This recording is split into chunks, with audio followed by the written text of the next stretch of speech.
오늘은 버티며 나아가는 삶, 버티며 나아가는 삶이라는 제목으로 함께 말씀 나누도록 하겠습니다.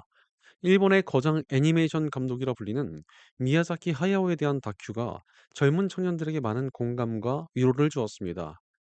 세계적인 작품을 만들어낸 거장이 일하기 싫어서 괴로워하고 또 지쳐있는 인간적인 모습을 보면서 거장도 나와 크게 다르지 않구나라는 마음에 많은 공감과 위로를 받은 것입니다. 게다가 하야오가 했던 인터뷰도 이 시대를 살아가는 많은 사람들에게 울림을 주었습니다. 어떤 인터뷰냐 하면 저는 도전이란 말을 좋아하지 않습니다. 그냥 터벅터벅 걸어가는 거죠. 앞으로 늘 앞으로." 이런 말이었습니다. 사실 불과 몇 년 전까지 "도전하라." 뭐 "열정을 가져라." 이런 말이 되게 유행했었습니다. 뭐 청춘 드라마 같은 것들도 보면은 도전, 열정 이런 주제가 굉장히 많이 나왔습니다. 하지만 어느 순간 그런 내용들이 정말 많이 줄어들었습니다. 더 이상 청년들도 도전이나 열정이란 말을 많이는 하지 않는 것 같습니다. 이는 지금의 청년들이 나약해서 그렇다기보다는 지금의 시대가 너무나 많이 변하고 또 어려워져서가 아닌가라는 생각이 듭니다. 사실 지금은 과학기술의 발전으로 이전보다 살기 쉬운 시대가 되었다라고 여기는 분들도 많이 계시지만 실상을 보면 젊은 세대들은 지금 너무나 힘겨워하는 상황입니다. 우리나라뿐만 아니라 전 세계적으로 취업이 굉장히 어렵고 불안합니다. 부동산 상황은 심각해서 평생을 노력해도 내 집 마련이 어렵다는 두려움이 가득합니다. 청년들은 이전 세대보다 못 사는 첫 세대가 될 수 있다는 경고를 정말 현실로 느끼고 있습니다. 심지어 AI의 등장으로 인하여 흥미롭고 편해진 부분도 있지만 그만큼 인간의 영역이 침범당할지도 모른다는 불안도 드리워져 있고 환경 문제로 인한 두려움도 현실이 되어 가고 있습니다. 이런 상황 속에서 열정과 도전을 부르짖기는 어렵다라고 느끼는 청년들이 굉장히 많아 보입니다. 게다가 도전과 열정이라는 것을 교회에서도 굉장히 많이 주목하고 메시지로 많이 사용했었는데 올해 들어 지켜보니까 이것이 잘못하면 자기의 의로 빠질 수 있는 위험성이 있다는 것을 자주 보게 됩니다. 나의 도전과 열정으로 뭐 일이 되고 성취를 이룰 수 있다고 믿는 것은 결국 자기 자신을 의지하는 것이니 이는 결코 성경적인 것이 아니기 때문입니다. 우리는 우리의 힘이 아니라 하나님을 의지하며 하나님의 뜻으로 사는 사람들이기 때문입니다. 게다가 또 도전과 열정에 집착하는 것에는 숨겨진 맹점도 있습니다. 사실 뭐 뜨거운 열정을 가지고 뭔가를 해낸다는 것은 참 좋고 멋져 보이기도 합니다. 하지만 발작적으로 도전하고 열정에만 의지하는 인생에는 분명히 한계가 있습니다. 열정과 도전이라는 것은 언젠가 식기 마련이기 때문입니다. 제가 대학 다닐 때 뭐 도전과 열정 이런 거 좋아하는 친구들 굉장히 많이 있었습니다. 뭐 설교의 은혜를 받거나 집회 같은 데서 강하게 동기부여를 받으면 발작적으로 "오늘부터 기도를 하루에 뭐 5시간씩 하겠다. 성경을 매일 100장씩 읽겠다." 이렇게 외쳤습니다. 이런 열정이 담긴 결단은 굉장히 훌륭하지만 이게 얼마나 갔겠습니까? 뭐 일주일 만에 포기한 친구들이 대부분이었고 한 달이 지나니까 열정은 뭐 흔적도 없이 다 사라져 버렸습니다. 심지어 자기들의 열정적이었던 과거의 모습이 민망해 가지고 더 기도도 못하고 더 성경공도 못하는 아이러니함까지 보이게 되었습니다. 반면 오히려 매일의 삶에서 꾸준히 버틴 친구들은 제대로 열매를 맺었습니다. 뭐 매일같이 성경을 조금씩 정해 놓고 읽고 매일 꾸준히 기도하고 매일 목싸움에 버틴 친구들은 성장하기도 하고 하나님의 뜻대로 세워져 가고 정말 훌륭한 사역자가 되어가는 좋은 열매들을 맺었습니다. 사실 농부가 열정이 생겼다고 막 물을 쏟아붓고 씨를 더 뿌린다고 열매가 잘 맺어지지 않습니다. 바로 버티는 사람이 열매를 맺는 것입니다. 열정과 도전 정신 역시도 결국 매일 선한 것들을 쌓는 삶으로 나아가서 버텨야 진정한 결실을 맺습니다.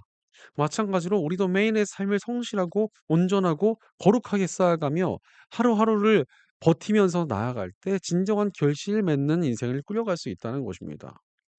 그런데 우리가 그냥 버티며 살아갈 수가 있습니까? 사실 쉽지 않습니다. 매일 성실하고 선하게 삶을 꾸리며 버티더라도 지칠 때가 오기 때문입니다. 때로는 매너리즘에 빠져서 버티는 것이 옳은가 하는 회의감에 빠지기도 합니다. 우리를 흔들리게 하는 유혹에 무너져서 버티질 못하고 흔들리는 경우도 생깁니다.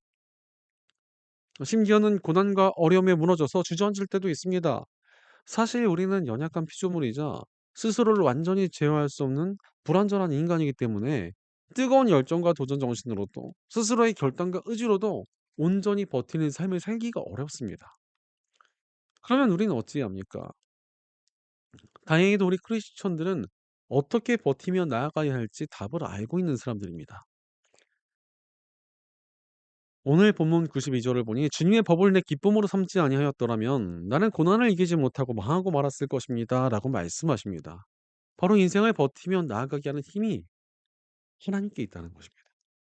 오직 하나님으로 버티며 나아갈 때 끝까지 견딜 수 있습니다. 하나님 없이는 아무리 강한 결단과 뜨거운 열정이 있다고 해도 삶을 견뎌낼 수 없습니다. 그러니 우리는 하나님 안에서 버티며 나아가야 합니다. 사실 오늘 본문은 저에게 상당히 의미가 있는 말씀입니다. 아직 어렸던 사역자 시절, 사역도 너무나 힘들고 인간관계 속에서도 어려움을 당했을 때 이 말씀을 통해서 하나님을 정말 굳게 붙들었었습니다. 그렇게 하나님 붙들면서 하루하루를 버텨내다 보니 어느새 고난과 어려운 시간을 이겨내고 결실과 승리를 얻은 제 모습을 보게 되었습니다. 그때 돌이켜 보니까 정말 하나님 붙들지 않았다면 '나는 이 어렵고 힘든 시간을 절대 이겨내지 못하고 망했을 것이다.'라는 그런 생각을 하게 되었습니다. 정말 그런 확신을 했습니다. 정말 하나님께서 계셔서 '그분이 나의 하나님이라 정말 너무도 다행이다.'라는 고백이 나왔었습니다. 지금도 늘 같은 마음으로 하루하루를 버티며 살아가고 있습니다. 모든 크리스천들이 다 그렇습니다. 우리는 하나님 안에서 버티며 나아가야 합니다. 그래야 이 삶을 견뎌낼 수 있고 온전히 살아낼 수 있습니다. 하나님 안에서 버티며 살아가는 모든 크리스천들은 반드시 견뎌낼 힘을 얻으며 하나님과 함께 열매 맺고 승리하는 삶을 살아가게 될 것입니다. 그러므로 우리가 이 삶을 버텨내기 위해서 필요한 것은 열정도 도전 정신도 의지도 아닙니다. 오직 하나님을 굳게 붙드는 그 믿음이 우리를 버티고 나아가게 하며 열매 맺게 합니다. 그러므로 우리 모두가 하나님 안에서 버티며 나아가야 합니다. 하지만 그럼에도 불구하고 많은 크리스천들이 하나님을 놓친 채 살아갑니다. 그저 자신의 열정과 의지를 믿기도 하고 다른 무엇인가를 붙들기도 합니다. 왜 그렇습니까? 사실 우리가 세상을 버티기 위해서 있어야만 할 것 같은 것들이 너무나 많기 때문에 그렇습니다. 하나님만 붙들고 버티는 게 아니라 먼저 세상에 있는 다른 가치들을 먼저 붙들어야 하는 것이 아닌가 하는 불안감이 우리에게 있습니다. 그러다 보니 뭔가 세상적인 방법을 쫓아야 되는 것이 아닌가 불안해지기도 합니다. 다른 사람들을 대하는 처세를 좀 잘해야 삶을 버틸 수 있지 않을까 근심도 됩니다. 돈이나 부동산 또는 인맥이 있어야 잘 버티는 것이 아닌가 하는 걱정이 섞이기도 합니다. 내가 지금 살아가고 있는 곳은 이 세상이니 뭔가 내 삶을 세상 가운데 안정적으로 만들고 꾸려가야 나의 인생을 잘 견뎌나갈 수 있다는 생각이 드는 것입니다. 그런데 하나님으로 버틴다라는 것은 뭔가 좀 막연한 것 같기도 하고 그냥 하나님을 의지하고 있다는 것은 좀 광신적인 믿음이 아닌가 이런 의심도 드는 것입니다. 물론 당연히 불안할 수 있습니다. 당연하게도 눈에 보이지 않으시는 하나님을 믿고 그분을 버티며 살아간다는 것은 우리를 두렵고 불안하게 만들 수가 있습니다. 우리는 눈에 보이는 것을 의지하는 연약한 인간이기에 지극히 당연한 일입니다. 하지만 하나님을 의지하는 것이 우리 삶의 답입니다. 왜 그렇습니까? 세상은 쉽게 흔들리고 변하기 때문입니다. 우리가 믿는 세상의 가치들은 언제든 변하고 바뀔 수가 있습니다. 하지만 우리가 믿는 하나님께서는 영원토록 변치 않으시는 분이십니다. 게다가 우리 하나님 어떤 분이십니까? 온 세상을 지으시고 다스리시는 전능하신 통치자 하나님이십니다. 바로 하나님께서 온 세상의 왕이시라는 것입니다. 그러니 그분을 붙드는 것보다 지혜롭고 바르며 안전한 길이 어디에 있겠습니까? 우리는 변치 않으시는 하나님 안에서 버티며 나아가야 합니다. 이렇게 하나님을 붙든다는 것은 우리 인생의 기본기와도 같습니다. 온 세상이 하나님의 손 안에 있으니 하나님을 의지하며 하나님과 함께 살아갈 때 통치자 하나님의 손길로 우리 인생이 안전하고 단단해질 수 있기 때문입니다. 이렇게 하나님의 손길로 단단해진 인생은 세상이 바뀌고 변화해도 흔들리지가 않습니다. 예전에 어떤 유튜버가 아주 허름한 이발소에 가는 영상을 본 적이 있습니다.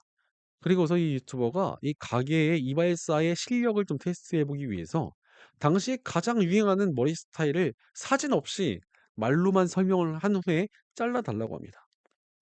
그러자 나이가 아주 많이 든 늙은 이발사가 유튜버의 설명만 듣고는 정말 기가 막히게 머리 스타일을 만들어냅니다.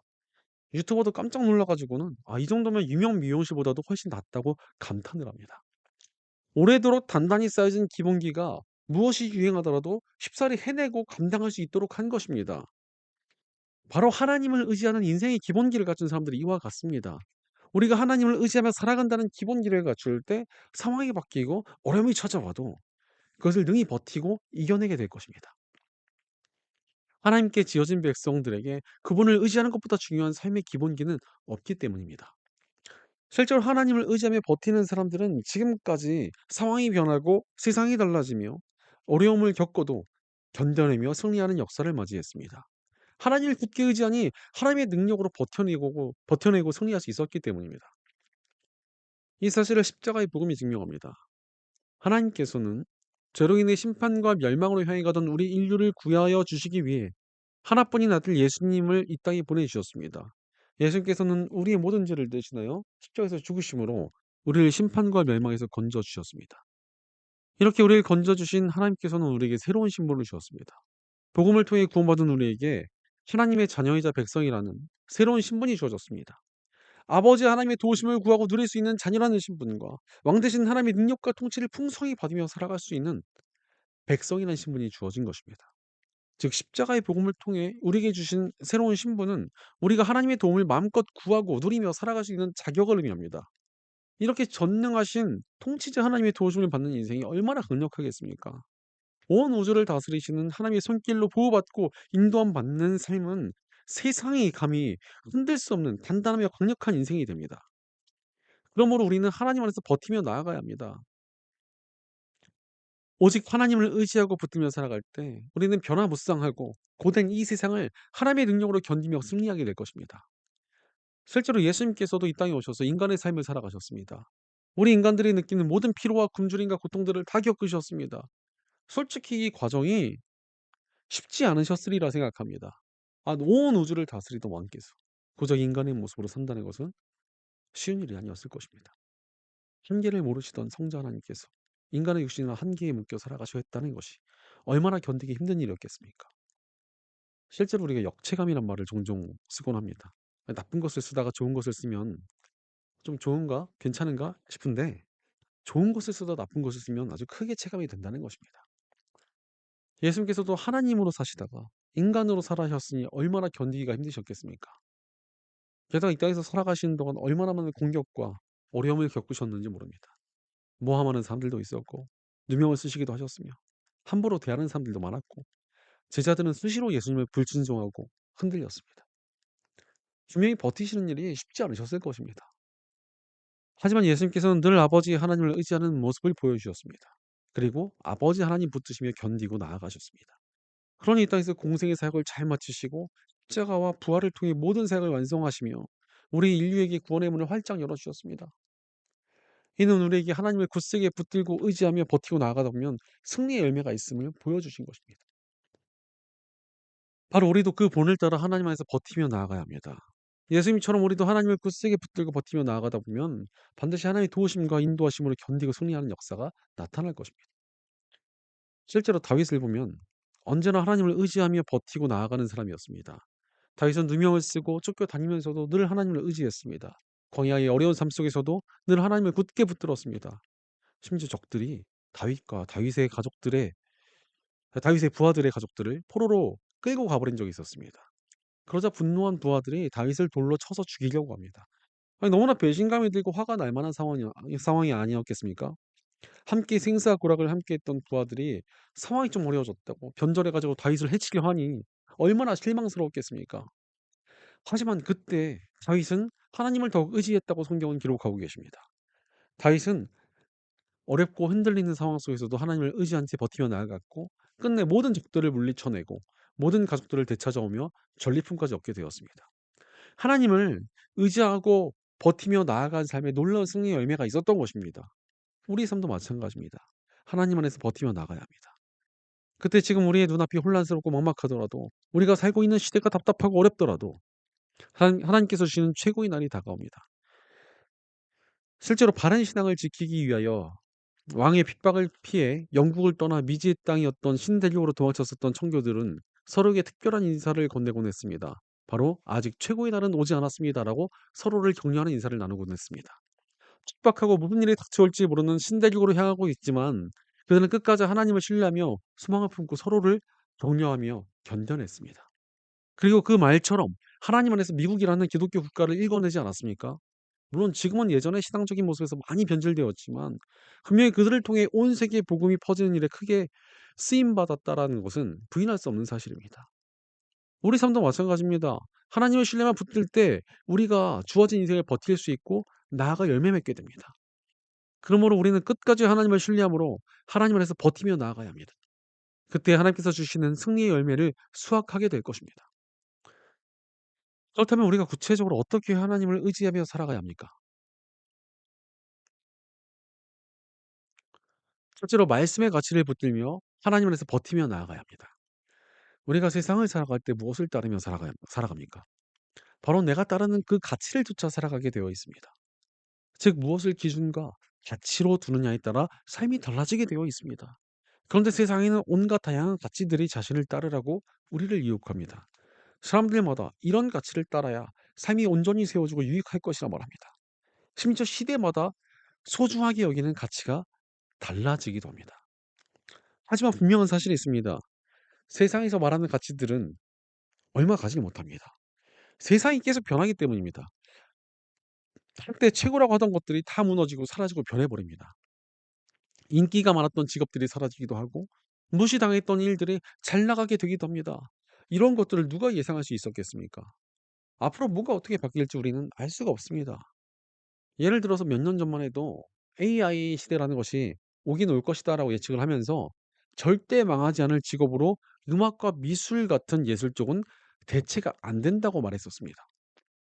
AI가 뭐 다른 기능들은 다 대체하더라도 예술만은 정말 인간의 심금을 울리는 그 예술만은 절대로 만들어낼 수 없다는 것이었습니다. 하지만 AI가 대중화되면서 제일 먼저 유행했던 것이 바로 그림을 그려주는 기능 아니었습니까? 유명 작가들의 회풍까지 너무나 흡사하게 따라해 버렸습니다. 그래서 한때 뭐 카카오톡 보면 다 뭐 그 지브리 프사 다 해 놓고 있었잖아요. 음악은 뭐 말할 것도 없이 유튜브에 들어가서 AI 음악 찾아보면은 정말 수두룩하게 나옵니다. 이렇게 될 줄 누가 알았겠습니까? 사실 우리는 한 치 앞도 알 수 없는 존재들입니다. 그러므로 우리에게 필요한 지혜는 바로 변치 않는 것을 붙드는 것입니다. 다행히도 우리 크리스천들에게는 변치 않는 기준을 붙들 지혜가 있습니다. 자, 오늘 본문 89절 보면 주님 주님의 말씀은 영원히 살아있으며 하늘의 굳건히 자리 잡고 있습니다라는 고백이 나옵니다. 하나님의 말씀은 변하지 않으니 그 말씀을 굳게 붙들겠다는 것입니다. 바로 우리가 세상을 견디고 이기하는 힘이 여기에 있습니다. 하나님의 말씀을 붙들며 하나님 안에서 버티며 나가야 합니다. 변치 않는 말씀의 진리를 굳게 붙들 때 우리가 흔들리지 않고 하나님의 인도하심을 받는 삶을 살아갈 수 있기 때문입니다. 바로 하나님의 말씀을 따라 살겠다는 굳은 결단이 우리로 하여금 흔들리지 않는 인생으로 나아가게 한다는 것입니다. 변치 않는 하나님의 말씀을 붙들고 있으니 세상이 바뀌고 혼란스러워도 늘 하나님의 뜻이라는 변함없는 가치를 향해 나갈 수 있는 지혜가 생깁니다. 그러므로 우리는 쉽사리 변화하는 세상의 가치 대신 하나님의 말씀을 굳게 붙들어야 합니다. 말씀을 매일 읽고 진지하게 들으며 붙들 때 변치 않는 하나님의 지혜가 우리에게 임합니다. 그렇게 말씀을 붙든 지혜로운 삶이 얼마나 단단하고 강력하겠습니까?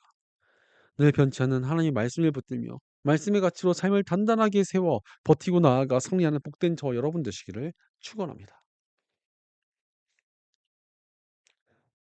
둘째로 하나님의 신실하심을 신뢰하며 하나님 안에서 버티며 나아가야 합니다. 우리가 흔들리는 이 세상 속에서도 하나님의 말씀을 붙들고 살 수 있는 이유가 무엇입니까? 그것은 바로 하나님의 신실하신 성품 때문입니다. 사실 우리가 세상에 있는 것들을 온전히 신뢰할 수가 있습니까? 최근 들어서 여기저기 개인정보 해킹 사건이 자주 일어나고 있습니다. 저는 뭐 그런 거 나올 때마다 털리고 있는데요. 참 마음이 안 좋습니다. 대기업들이 고객들의 정보를 제대로 관리를 못해서 큰 피해를 입게 된 것입니다. 게다가 또 최근에는 민주주의의 꽃이라는 선거조차도 국가기관이라는 선관위가 너무나 부실하게 관리하여서 많은 사건과 논란이 계속 터져 나오고 있습니다. 거대한 기업도 국가 권력도 온전히 믿을 수 없는 것이 이 세상입니다. 가까이는 가족이나 친구끼리도 사기를 치고 등쳐먹었다는 뉴스가 끝도 없이 나옵니다. 세상이 악해진다는 명확한 증거 중에 하나는 이렇게 신뢰할 대상이 없어진다는 것 아니겠습니까? 사실 우리가 무엇을 믿고 의지하며 살 수 있겠습니까? 안전하게 투자한다고 하고 스펙을 쌓겠다고 하지만 그 모든 것들도 우리를 완벽하게 지켜주지 못합니다. 누군가는 또 건강이 최고라고 하지만 언제든 무너질 수 있는 것이 우리 육신 아닙니까? 심지어는 정말 안전할 것이라 믿던 그것도 무너질 때가 얼마나 많습니까? 게다가 가까운 사이라도 나의 연약함이나 괴로움에 대해서 이야기하면 그것을 위로해 주고 공감해 주기보다는 오히려 조롱하고 이용해 먹으려는 사람들이 얼마나 많은지 모릅니다.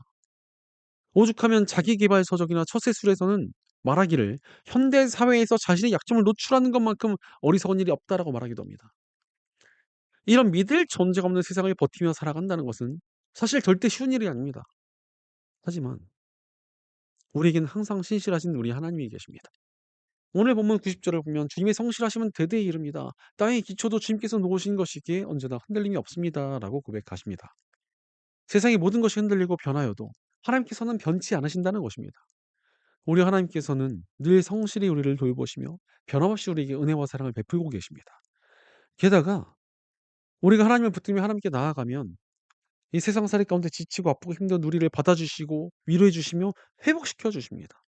우리가 하나님을 붙들면 붙들수록 우리는 하나님께서 정말 신실하시고 변함없이 우리를 지키시는 분이시다라는 것을 알게 될 것입니다. 하나님을 굳게 붙들고 하나님의 말씀을 따라 살아간 우리들의 삶을 신실하신 하나님께서는 반드시 놀라운 은혜와 복과 상급으로 갚아 주실 것이기 때문입니다.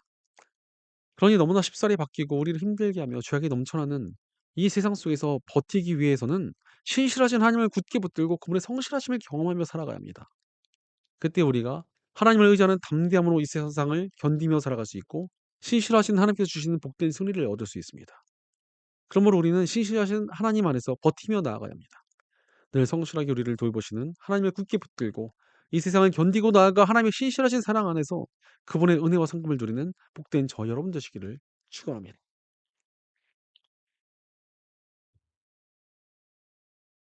셋째로 하나님의 만족을 우선하는 삶으로 하나님 안에서 버티며 나아가야 합니다. 대부분의 사람들이 뭔가를 채우려고 그렇게 애를 쓰며 살아갑니다. 그럼 대체 무엇을 위해 그렇게 뭔가를 채우려고 아등바등 살아가는 것입니까? 뭔가를 채워서 만족을 얻기 위함입니다. 어떤 회사의 기준을 만족시키기 위해서 스펙을 쌓기도 하고요. 내가 바라는 사람의 만족을 위해 그 사람이 기뻐할 만한 것들을 모아두기도 합니다. 무엇보다도 나의 만족을 위하여 이런저런 가치를 쌓으려 하는 사람들이 정말 많습니다. 하지만 우리가 궁극적으로 만족시켜야 할 대상은 세상의 어떤 집단도 아니고 어떤 사람도 아니며 하물며 나 자신도 아닙니다. 오늘 본문 91 절을 보면 "만물이 모두 주님의 종들이기에 만물이 오늘날까지도 주님의 규례대로 흔들림 없이 서 있습니다."라고 말씀하십니다. 즉 우리가 믿는 하나님께서는 모든 만물의 주인이십니다. 세상의 모든 존재는 결국 하나님의 종이라는 것인데 종이 가진 목적과 사명이 무엇입니까? 종이 무엇을 위해 살아갑니까? 주인의 만족입니다. 종이 다른 사람이나 자신을 만족시키겠다면서 주인의 뜻을 내팽개친다면 어찌 되겠습니까? 주인에게 호되게 혼이 날 수도 있고 심지어 쫓겨날 수도 있습니다. 그러니 하나님의 종된 우리가 하나님의 만족을 위해 살아가는 것이 우리의 사명과 목표여야 한다는 것입니다. 그리고 그렇게 하나님의 만족을 중심에 두고 살아가는 것은 반드시 우리의 삶을 더욱 복되고 온전하게 만듭니다. 왜 그렇습니까? 이 세상의 모든 것이 하나님의 것이기 때문입니다.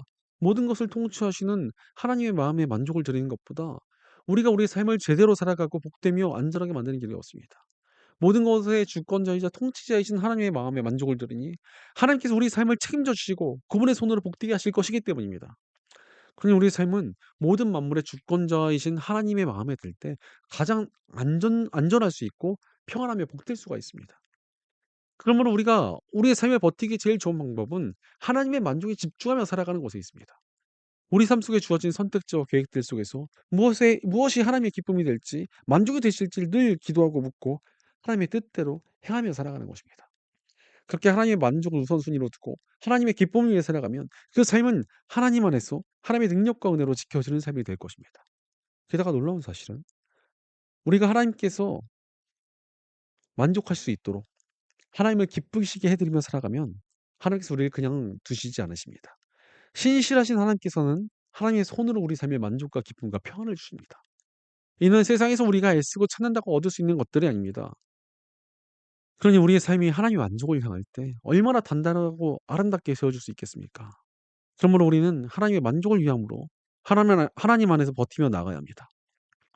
온 땅의 주인이신 하나님의 만족과 기쁨을 위해 살아가며 하나님 안에서 우리의 삶을 바로 세워 하나님의 능력과 은혜로 버티며 승리하는 복된 저와 여러분 되시기를 축원합니다.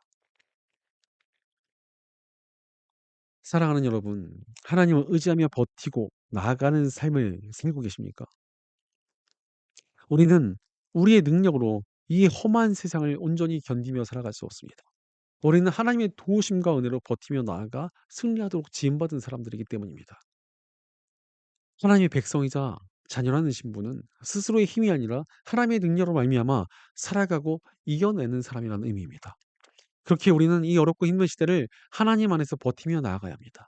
그때 우리가 이 세상을 이기는 하나님의 승리에 동참하게 될 것입니다. 미국의 신학자 유진 피터스는 기독교인의 인내란 무기력하게 당하는 것이 아니다. 그것은 폭풍 한복판에서 하나님이란 닻을 내리고 한 걸음도 물러서지 않는 거룩한 고집이다라고 말했습니다. 바로 하나님을 굳게 붙들고 이 세상을 버티며 살아간다는 것은 그냥 시간을 보내며 견디는 인생과는 다릅니다. 신실하신 하나님께 주시는 하나님의 때에 나타날 하나님의 능력을 기대하고 소망하며 살아가는 인생이며 반드시 하나님의 역사와 응답을 맛볼 승리의 삶입니다. 그러니 우리가 하나님을 굳게 붙들고 견딜 때 하나님께서는 우리로 하여금 세상의 폭풍을 이기게 하시고 승리의 항해로 나아가게 하실 것입니다. 그러므로 사랑하는 여러분, 말씀의 가치를 붙들며 하나님을 의지하며 살아가고 계십니까? 신실하신 우리 하나님의 기쁨과 만족을 위한 삶을 향해 나아가며 버티고 계십니까? 하나님을 붙들며 견디는 우리 삶에 하나님의 도우심이 반드시 나타날 것이며 우리는 신실하신 하나님의 능력으로 하나님과 함께 견디며 이기는 삶으로 나가게 될 것입니다. 항해 가운데 거친 파도가 다가온다면 우왕좌왕하는 것이 아니라 배의 키를 굳게 붙들고 파도를 견뎌내야 살아남을 수 있습니다. 끝까지 키를 붙들고 파도에 맞서다 보면 어느새 폭풍은 끝나고 찬란한 햇빛이 목적지를 비춰줄 것입니다. 우리도 마찬가지로 어렵고 힘든 시대라 하더라도 하나님을 붙들고 견디며 나아가야 합니다. 그때 하나님의 능력이 우리를 버티며 이기게 하실 것이고 신실하신 하나님의 빛이 우리의 걸음을 비추시며 하나님께서 예비하신 복된 승리를 얻게 될 것입니다. 그러므로 결코 흔들리지 말고 끝까지 하나님 붙들고 견디며 하나님의 능력으로 승리하는 복된 삶을 살아가는 저희 여러분 되시기를 주의 이름으로 간절히 축원합니다. 기도하겠습니다. 고된 세상 속에서도 견디며 살아가도록 힘주시고 능력 주시며 우리를 지키시는 아버지 하나님 감사와 찬양을 드립니다. 하나님께서 우리에게 세상을 이길 힘을 주시는데도 불구하고 우리가 다른 곳에서 세상을 버텨낼 만한 것들을 찾아 헤매며 방황하지는 않았는지 우리 삶을 돌이켜봅니다. 그러나 이제 우리가 하나님을 온전히 붙들고 의지하며 살아가기 원합니다. 하나님 붙들고 견디며 나아가는 저희가 되게 하여 주시옵소서. 다른 헛된 가치가 아니라 변치 않는 하나님의 말씀을 붙들고 살아가는 지혜를 얻게 하옵소서. 하나님을 굳게 붙들며 하나님의 신실하신 성품을 경험하는 저희가 되게 하여 주시옵소서. 다른 허망한 만족이 아닌 하나님의 만족을 위해 살아가며 주인 되신 하나님의 기쁨이 되는 저희가 되게 하여 주시옵소서. 늘 하나님을 굳게 붙들며 살아가는 저희를 돌보시며 능력 베푸시며 복 주시는 하나님의 풍성한 손길을 누리며 경험하며 살게 하여 주옵소서. 우리 공동체 가운데도 함께 해 주셔서 저희가 함께 하나님을 더욱 의지하고 서로를 격려하며 버티고 승리하는 복된 믿음의 공동체가 되게 하여 주옵소서. 늘 우리 함께 하시며 돌보시고 승리로 이끄시는 우리 주 예수님의 이름으로 기도드리옵나이다. 아멘.